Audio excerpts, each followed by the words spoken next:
Hello प्यारे बच्चों, let's read this question. The question says a stone is hung in air from a wire which is stretched over a sonometer.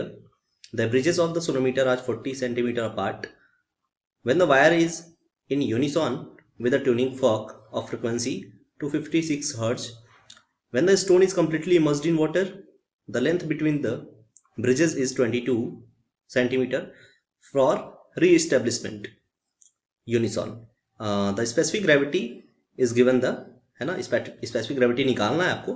कितना होगा? चार options देख है हमारे पास already, as you can see. हमें निकालना है स्पेसिफिक ग्रेविटी कितना होगा. तो सबसे पहले हम देखते हैं की कॉन्सेप्ट क्या है इसका, है ना. की कॉन्सेप्ट क्या है? की कॉन्सेप्ट में सबसे पहली चीज तो आपका फॉर्मूला जो लगेगा, है ना, वो देखते हैं. फ्रिक्वेंसी का जो फॉर्मूला होता है बेटा 1 क्या होता है? 2L, है ना, √T/m. पहली चीज. दूसरी चीज ध्यान देनी है, फ्रिक्वेंसी चेंज नहीं होती, है ना. Frequency does not change. Frequency change कभी नहीं होती इस केस में, है ना. अगर फिगर हम बना लें तो फिगर बनाते हैं तो ये मान लो क्या है, सोनोमीटर का दो एंड है और इस दोनों एंड के बीच की जो लेंथ है बेटा वो कितनी है? 40 सेंटीमीटर. और इससे एक स्टोन बधा हुआ है, ये मान लो स्टोन का मास m है. और जैसे ही, है ना, इसको फ्रिक्वेंसी दी जा रही है ना, 256 हर्ट्ज की. ठीक है. वैसे ही क्या हो रहा है ना, इसका लेंथ जो सेपरेशन है वो 40 से घट करके क्या हो जा रहा है? 22 पे आ जा रहा है. यानी कि जो अब है कंडीशन चेंज होने वाली है वो 22 पे आ जा रहा है, यानी कि इसको फिर 22 कर दिया जा रहा है. तो हम इसको सॉल्व करते हैं. चलो आओ देखते हैं कैसे सॉल्व करते हैं इसको फटाफट. सबसे पहले हम क्या करेंगे, हमें पता है फ्रिक्वेंसी चेंज नहीं होगी, एज वी नो, है ना.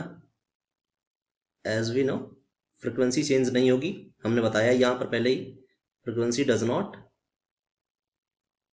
चेंज, है ना. फ्रिक्वेंसी चेंज नहीं होगी. जब फ्रिक्वेंसी चेंज नहीं होगी तो सबसे पहले हम क्या करेंगे, फ्रिक्वेंसी निकालेंगे दोनों अलग अलग केसेस की. पहले केस की फ्रिक्वेंसी निकालते हैं तो 1 क्या आ जाएगा बेटा? 2L आ जाएगा, √T/m आ जाएगा. दूसरे केस की निकालते हैं, है ना, तो भी वही आएगा, यानी कि 1/2, लेकिन स्मॉल एल लेते हैं, यानी स्मॉल एल आपका 22 है ना. जैसे ही फॉक से वो ट्यून किया जा रहा है उस केस का, है ना. √T/m. दो केसेस बने, पहला केस ये, दूसरा केस ये. आपको पता है फ्रिक्वेंसी चेंज नहीं होगी बेटा, तो दोनों फ्रिक्वेंसीज को इक्वल कर देंगे, f = f. यानी कि इससे क्या मिलेगा आपको? इससे एक इक्वेशन मिल जाएगा 1/2L √T/, है ना. यानी कि ये एयर का केस का है, ये एयर का मान लो, है ना, अपॉन m. ठीक है, √m ले लो, = 1/2L, है ना. और ये जो है बेटा वो कहाँ का है? वाटर का है.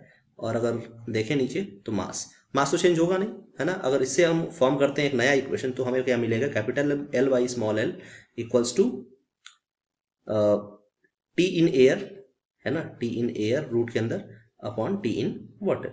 अगर इसको सॉल्व करें हम तो हम पा सकते हैं T इन एयर जो कि क्या है? V ρg अपॉन, अगर देखें वाटर में तो V ρ-1g. ठीक है, चलो निकाल लिया हमने इतना. अगर हम फर्दर सॉल्व करें, डेंसिटी जो है वो रो है ना, वाटर की डेंसिटी है रो. और यहाँ पर जो यहाँ पर एल है ना, वो डेंसिटी ऑफ स्टोन है. ठीक है. अगर फर्दर सॉल्व करें हम तो क्या पाते हैं? L/स्मॉल एल, है ना, L/स्मॉल एल की वैल्यू क्या आ जाएगी? Rho upon ρ-1. V cancel, G cancel, है ना. देन वी हैव नाउ एक इक्वेशन बन जाएगा आपके पास, है ना. इसको स्क्वायर कर देंगे दोनों साइड से तो क्या हो जाएगा? रो, है ना, अपॉन ρ-1 = L² / स्मॉल l². और आपको यहाँ से एक फॉर्मूला मिल जाएगा रो का, that rho = L² upon capital L² - small l². तो अगर इस फॉर्मूले पर अपन सेट करें तो कैपिटल एल की वैल्यू क्या है? कैपिटल एल की वैल्यू आपको पता है 40 है और स्मॉल एल की वैल्यू बेटा 22 है. ये सेंटीमीटर में दोनों वैल्यूज, है ना.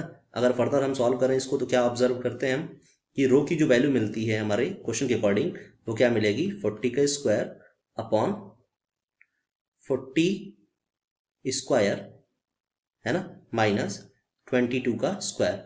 यानी कि हमारा जो करेक्ट ऑप्शन होगा बेटा वो कौन सा होगा? Option B. ठीक है.